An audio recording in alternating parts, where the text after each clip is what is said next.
Napoleon, the rise and fall of a legend. Introduction: the man who changed the world. Napoleon Bonaparte, a name that echoes through the ages. Was he a military genius or a ruthless tyrant? A reformer or a warmonger? Or was he all of them at once? Born on a small Mediterranean island, this man would go on to rule nearly all of Europe, rewriting history in the process. But just as quickly as he rose to power, he fell from grace. In this video, we'll follow the full story of Napoleon, his rise from humble beginnings to becoming Emperor of the French, his greatest victories, and his ultimate downfall. This is not just the story of one man, it's the story of a revolution, a continent, and the reshaping of the modern world. Chapter 1. Child of Revolution. Napoleon was born on August 15, 1769, on the island of Corsica, just months after France had taken it over from the Republic of Genoa. His family belonged to the lower nobility, but they weren't wealthy or influential. From an early age, Napoleon stood out. He was serious, intelligent, and extremely ambitious. At just 9 years old, he was sent to mainland France to attend military school, eventually graduating from the École Militaire in Paris at age 16. He wasn't popular. He spoke French with a thick Corsican accent, and his classmates often mocked him. But Napoleon didn't care. He buried himself in books on history, philosophy, and military strategy. He admired Alexander the Great and Julius Caesar, and wanted to surpass them both. Then came the French Revolution in 1789. It turned the old world upside down. The monarchy was overthrown, aristocrats fled or were executed, and for the first time talent, not blood, could elevate a man. And Napoleon was ready. Chapter 2. The Siege of Toulon. Napoleon's first taste of glory came in 1793. The southern port city of Toulon had rebelled against the revolutionary government and allowed British forces to occupy its harbor. Napoleon, a young artillery officer, proposed a bold plan to retake the city. It worked. His strategy forced the British to retreat, and Toulon fell back into French hands. For his success, Napoleon was promoted to brigadier general at just 24 years old. But it wasn't just his tactical brilliance that drew attention. It was his determination, his confidence, and his absolute belief that he was destined for greatness.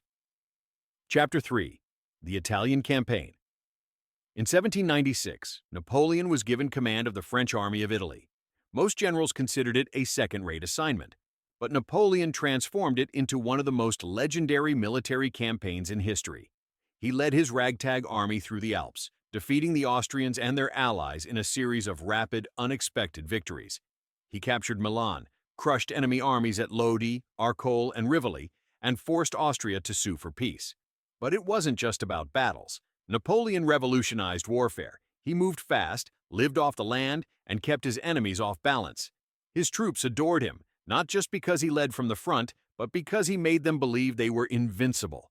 By the end of the campaign, Napoleon was a hero in France and a threat to those in power. Chapter 4. Egypt, Ambition and Disaster.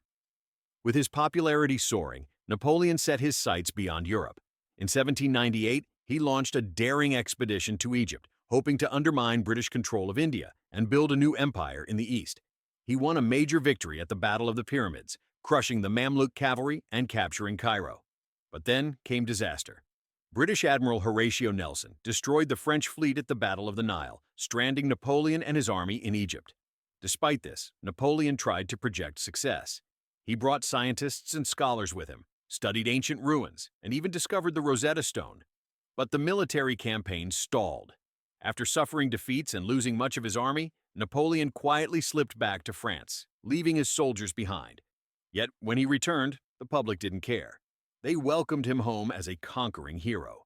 Chapter 5. The Seizure of Power. After returning from Egypt in 1799, Napoleon took advantage of France's chaos and staged a coup. He became first consul, effectively a dictator, and in 1804 crowned himself emperor. At home, he introduced key reforms: the Napoleonic Code, education, administration, and finance, bringing stability to France. Chapter 6. Master of Europe. Napoleon won great battles at Austerlitz, Jena, and Wagram, expanding French control across Europe. He placed his brothers on several thrones, but endless wars drained France and sparked resistance, especially in Spain, where a brutal guerrilla war broke out. Chapter 7. The Russian Disaster. In 1812, Napoleon invaded Russia with a massive army. After a costly victory at Borodino, he entered a burning Moscow. Harsh winter and supply shortages forced a disastrous retreat, decimating his forces and shattering his aura of invincibility. Chapter 8. Downfall and Exile. Europe united against Napoleon. Defeated at Leipzig in 1813, he abdicated in 1814 and was exiled to Elba. He escaped after 10 months, returned to power for the 100 Days, but suffered final defeat at Waterloo in 1815. Exiled again to St. Helena, he died there in 1821. Chapter 9. Legacy. Napoleon's legacy is complex. A legal reformer and visionary leader whose wars caused immense suffering. He remains one of history's most influential and controversial figures.